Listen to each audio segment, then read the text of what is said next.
নমস্কার, কেমন আছেন আপনারা সবাই? দেবযানীস ফুড অ্যান্ড বেভারেজেসে আপনাদের স্বাগত জানাই। আজকে আমি নিয়ে এসেছি আপনাদের জন্য দুটো নিমকির রেসিপি। একটা হচ্ছে চিজ দিয়ে তৈরি, যেটাকে আমরা চিজলিং বলে থাকি, যেটা আমরা মার্কেট থেকে কিনে খাই। আর আরেকটা হচ্ছে কাজু নিমকি বা কাজু বিস্কিটও বলতে পারেন। দুটোই কিন্তু দুর্দান্ত টেস্টি হয় এবং বাচ্চা বড় সবাই কিন্তু খুব ভালো মতোই খাবে। কিন্তু আজকে আমি যেটা নিয়ে এসেছি সেটা হচ্ছে কিন্তু রাখি স্পেশাল। এটা কিভাবে আপনারা আপনাদের ভাইদের হ্যাম্পার হিসেবে গিফট করতে পারেন সেটারই একটা আইডিয়া দেওয়ার জন্য। তাহলে চলুন রেসিপি দুটো দেখে নিন। প্রথমে আমি এখানে নিয়ে নিচ্ছি 2 কাপ ময়দা। এটা আমি প্রথমে কাজু বিস্কিটের জন্য ডোটা বানিয়ে নেব। এর মধ্যে আমি দিয়ে দিচ্ছি সামান্য একটু নুন, আর এখানে দিয়ে দিচ্ছি একটু গুঁড়ো চিনি। এখানে একটু জোয়ান নিয়ে হাতে ক্রাশ করে এর মধ্যে ছড়িয়ে দিচ্ছি। এই জোয়ানটা দিলে এক তো হজমেরও কোনো প্রবলেম হবে না, আর এটা খেতেও কিন্তু জোয়ানের টেস্টটা খুব ভালো লাগে। এবার এখানে আমি দিয়ে দিচ্ছি মোটামুটি 1/4 কাপ মতো তেল। আমি এখানে 2 কাপ ময়দা নিয়েছি, তার মধ্যে কিন্তু যাচ্ছে 1/4 কাপ মতো তেল। এখানে তেলটা একটু বেশি লাগে কারণ এখানে ময়ামটা খুব ভালো করে দিতে হয়। এখানে দেখুন তেলটা দিয়ে ময়াম দেওয়ার সাথে সাথেই কিন্তু এটা কি সুন্দর পেঁচিয়ে পেঁচিয়ে যাচ্ছে এরকম। ঠিক এইরকম ডালা ডালা যখন হয়ে যাবে, সেই সময় কিন্তু বোঝা যাবে আমাদের ময়ামটা ভালো মতো হয়ে গেছে। এবার অল্প অল্প জল দিয়ে এটাকে আমরা একটা শক্ত ডো তৈরি করব। এটা কিন্তু খুব একটা নরম হবে না, একটু বেশ শক্তই হবে। এখানে দেখুন, দেখে বুঝতেই পাচ্ছেন এটা ঠিক কতটা টাইট একটা ডো তৈরি হয়েছে। এটাকে আমি ভেজা কাপড় দিয়ে আধ ঘন্টা একটু রেখে দেবো। এখানে চিজলিং বানানোর জন্য প্রথমেই যেটা করতে হবে, এরকম চিজ স্লাইস আপনাদের সবার বাড়িতেই মোটামুটি থাকে। এই একটা চিজ স্লাইস নিয়ে তার মধ্যে আমি এখানে দিয়ে দেব খুব সামান্য একটু দুধ, 1 টেবিল স্পুন মতো, এবং একদম কম আছে এটাকে একটু মেল্ট করে নিতে হবে, যাতে এই চিজটা দুধের সাথে একেবারে মিশে যায়। এটা কিন্তু আঁচ বাড়িয়ে করবেন না, তাহলে কিন্তু এটা জ্বলে যেতে পারে।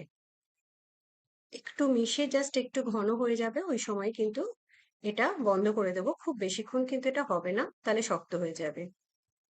ব্যাস, এটা কিন্তু হয়ে গেছে আমার। এবার এখানে চিজলিং বানানোর জন্য আমি এখানে নিয়ে নিচ্ছি 1 কাপ পরিমাণ ময়দা।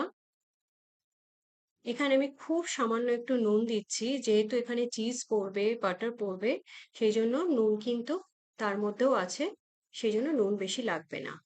এখানে আমি নিয়ে নিয়েছি 1/4 কাপ চিজ। এটা হচ্ছে যেটা প্রসেস চিজ, আমাদের চিজ কিউব পাওয়া যায়, সেই প্রসেস চিজটাকে আমি একটুখানি ক্রাশ করে নিয়েছি। এখানে আমি 1.5টা মতো চিজ কিউব নিয়েছি। আপনারা দুটোও নিতে পারেন যদি আপনারা এখানে এই চিজ দিয়ে, যেটা আমি করলাম এই মাত্র দুধ দিয়ে, এটা না করেন তাহলে কিন্তু আপনারা দুটো চিজ কিউবও নিতে পারেন। কিন্তু এভাবে চিজটা দিলে এটা খেতে আরো বেশি ভালো লাগে। এবার এখানে আমি দিয়ে দিলাম 1 টেবিল স্পুন মতো বাটার। এবার এই সবগুলোকে ময়দার সাথে খুব ভালো মতো মিশিয়ে নিতে হবে। তবে এর ময়ামের পদ্ধতিটা কিন্তু একটু অন্যরকম হবে। এখানে আমি এটাকে প্রথমে ভালো করে মিশিয়ে নিলাম। এবার আমি দুটো হাত দিয়ে এভাবে ঘষে ঘষে ঘষে ঘষে পুরোটা ভালো করে চিজ, ময়দা, আম, আর হচ্ছে মাখন যাতে সব একসাথে মিশে যায়, সেভাবেই কিন্তু এটাকে এরকম দু হাত দিয়ে ঘষে ঘষে করতে হবে। দেখবেন এটা ঘষতে ঘষতে একটা ক্রামলি টেক্সচার মতো চলে আসবে, একটা ঝুড়ো ঝুড়ো টাইপের হয়ে যাবে। এখানে দেখুন, এটা দেখে বুঝতেই পাচ্ছেন আপনারা একটা কেমন ঝুড়ো ঝুড়ো টেক্সচার হয়ে গেছে।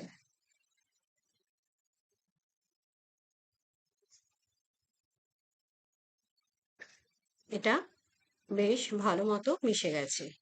আচ্ছা, এটা মাখার জন্য কিন্তু ঠান্ডা দুধ আর ঠান্ডা জলের ব্যবহার হবে। আমি এখানে প্রথমে একটু জল দিচ্ছি, আপনারা চাইলে পুরোটাই কিন্তু আপনারা ঠান্ডা দুধ দিয়ে করতে পারেন। তবে কিন্তু অবশ্যই ঠান্ডা দুধই নেবেন, ঠান্ডা জলই নেবেন। কিন্তু শুধু জল দিয়ে করবেন না, দুধ কিন্তু অবশ্যই একটু মেশাবেন। এটার টেক্সচারটা হবে যেরকম আমরা ময়দা মেখে থাকি লুচির জন্য, তার থেকে আরেকটু নরম।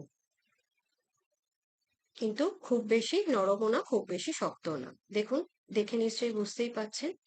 এটাকেও আমি 15 মিনিটের জন্য একটু রেস্টে রাখবো।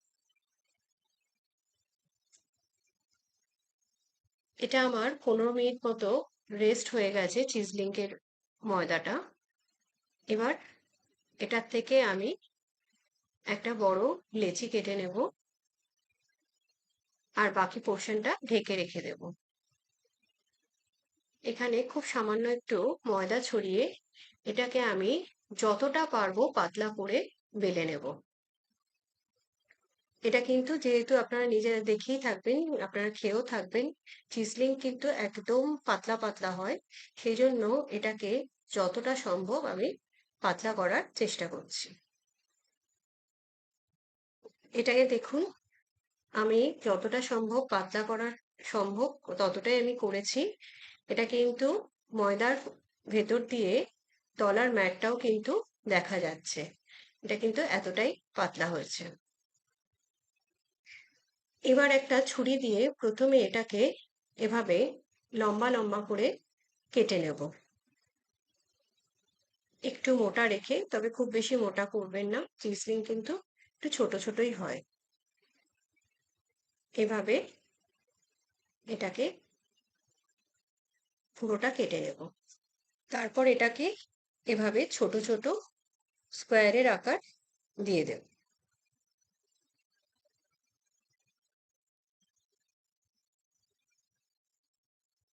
এইভাবে পুরোটা আমি কেটে নেব। এখানে দেখুন, আমার পুরোটা কাটা হয়ে গেছে। এটাকে জাস্ট ছুরি দিয়ে কিংবা হাত দিয়ে গোটালেই কিন্তু এগুলো সব উঠে আসবে। এবার এখানে আমি তেলটা কিন্তু মোটামুটি গরম হয়েছে, মিডিয়াম গরম হয়েছে। এই অবস্থায় আমাকে এই চিজলিং গুলো ছাড়তে হবে। আপনারা মাথায় রাখবেন অবশ্যই এটা ভাজার সময় কিন্তু ফ্লেমটা মিডিয়াম থাকবে, একদম লো ফ্লেমে কিন্তু এটা ভাজবেন না।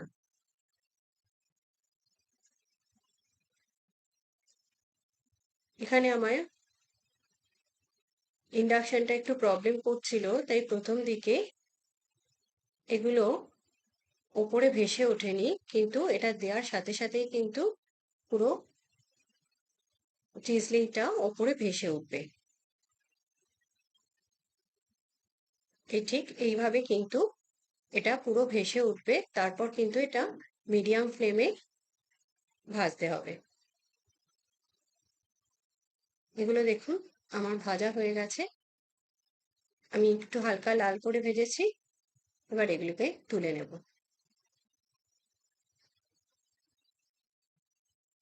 এটা কিন্তু বাচ্চাদের দারুণ লাগে খেতে, এবং বাচ্চাদের দিলে তো শেষ হয়েই যায়, পাশ থেকে বড়রাও কিন্তু এটা খেতে খুবই ভালোবাসবে। এখানে আমার কাজু নিমকির ডোটাও 8 ঘন্টা রেস্ট হয়ে গেছে। এটা আমি খুবই শক্ত করে মেখেছিলাম। এটা কিন্তু এরকমই শক্তই মাখতে হবে, না হলে কিন্তু কাজুর শেপটা আসবে না। এটাকে একটু ঠেসে নিলাম ভালো করে। এবার এখান থেকে একটা লেচি আমি করে নেব।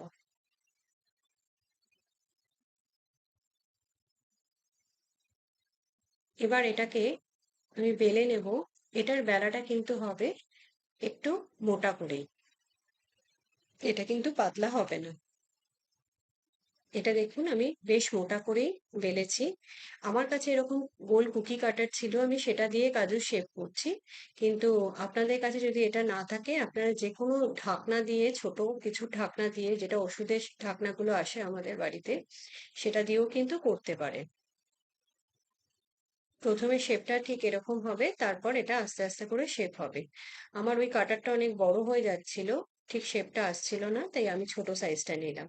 এটা দেখুন একদম পারফেক্ট শেপ কিন্তু আসছে। আর এরকম ভাবে লম্বা লম্বা করে পরপর পরপর এরকম ভাবে কেটে নিলেই কিন্তু কাজু শেপ খুব অনায়াসে সুন্দরভাবে চলে আসে। এবং এখন যা সাইজ দেখছেন ভাজার পর কিন্তু এটা বেশ সুন্দর ফুলে যাবে।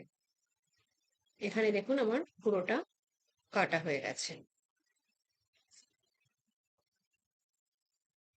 এটা ভাজার জন্য যে তেলটার দরকার সেটা কিন্তু হবে একদম হালকা গরম। দেখুন আমি একটা ময়দার টুকরো ছেড়ে দেখলাম এখানে, এটা কিন্তু খুব আস্তে আস্তে উঠছে। ঠিক এরকমই একটা টেম্পারেচার আমাদের দরকার। এবার আমি সবকটা কাজুই এখানে ছেড়ে দেব এবং এটা কিন্তু একদম লো ফ্লেমে হবে, যেহেতু এগুলো অনেক মোটা সাইজের। আর এটা তবেই কিন্তু খাস্তা হবে। এখানে দেখুন এটা কিন্তু আমার অনেকক্ষণ ধরে হচ্ছে, প্রায় 3-4 মিনিট ধরে এটা ভাজা হচ্ছে। এটা কিন্তু সুন্দরভাবে ভাজা হয়ে গেছে। এবার এটাকে তুলে নেব। এটার জন্য আমি একটা মশলা বানাবো। এই মশলাটা দিয়ে এটা টেস্ট আরো দ্বিগুণ হয়ে যাবে। আমি এখানে নিয়ে নিলাম সামান্য একটু বিট নুন, তার মধ্যে দিয়ে দিচ্ছি কিছুটা পরিমাণ গুঁড়ো চিনি, এখানে দিচ্ছি একটু কাশ্মীরি লঙ্কার গুঁড়ো, আর দিলাম একটু চাট মশলা, আর এখানে দিচ্ছি একটু আমচুর পাউডার। এই সবকটাকে খুব ভালো করে মিশিয়ে দেবো। আপনাদের কাছে যদি গুঁড়ো চিনি না থাকে, চিনি যদি দেন তাহলে কিন্তু এটা একটু মিক্সিতে ঘুরিয়ে নেবেন। এখানে আমি একটুখানি গোলমরিচের গুঁড়োও দিচ্ছি, যাতে একটু ঝাল ঝাল লাগে। এবার এটা হালকা গরম আছে, এই অবস্থায় কিন্তু এই মশলাটা ছড়িয়ে দিতে হবে এবং হাত দিয়ে খুব ভালো করে মিশিয়ে নিতে হবে। এটা যতটা কোটিং হওয়ার এটা কিন্তু সুন্দরভাবে হয়ে যাবে। এটা কিন্তু স্ন্যাক্স হিসেবে দারুণ লাগে খেতে চায়ের সাথে। তাহলে দিন তৈরি হয়ে গেল আমার দুটোই স্ন্যাক্স। আমি এখানে দেখুন এরকম জারের মধ্যে করে, এই ধরনের ছোট ছোট জারগুলো এখন তো বাজারে কিনতেই পাওয়া যায়, যেগুলো দেখতেও সুন্দর, এর মধ্যে করে কিন্তু আপনারা ছোট ছোট হ্যাম্পার বানিয়ে তার সঙ্গে আরো কিছু জিনিসপত্র দিয়ে কিন্তু আপনাদের ভাইদের গিফট করতে পারেন নিজে হাতে তৈরি করে। আর যারা আপনারা সেল করেন তারাও কিন্তু এভাবে গিফট রাখি হ্যাম্পার ভাবে কিন্তু সেল করতে পারেন। আমি আমার পরবর্তী ভিডিওগুলোতেও আরো এরকম হ্যাম্পারের আইডিয়া অবশ্যই আনবো। আপনাদের যদি ভালো লাগে তাহলে কিন্তু আপনারা অবশ্যই দেখবেন। আর আজকের রেসিপিটা কেমন লাগলো একটু জানাবেন আমাকে। আর আপনারা, আমি চাই আপনারা অবশ্যই বানান রেসিপি দুটো, কারণ এটা কিন্তু আজ ভাইদের জন্য তৈরি। আর আমার রেসিপি দুটো যদি ভালো লেগে থাকে তাহলে আমার চ্যানেলটাকে একটা লাইক শেয়ার সাবস্ক্রাইব করতে কিন্তু ভুলবেন না। আর বেল আইকনটা প্রেস করে দেবেন আমার পরবর্তী ভিডিও নোটিফিকেশন পাওয়ার জন্য। আর আমার চ্যানেলটাকে একটু ফলো করে দেবেন। আপনারা সুস্থ থাকুন, ভালো থাকুন, ভালো খান, আর খুব ভালোভাবে রাখি হ্যাম্পার তৈরি করে ভাইদের দিন।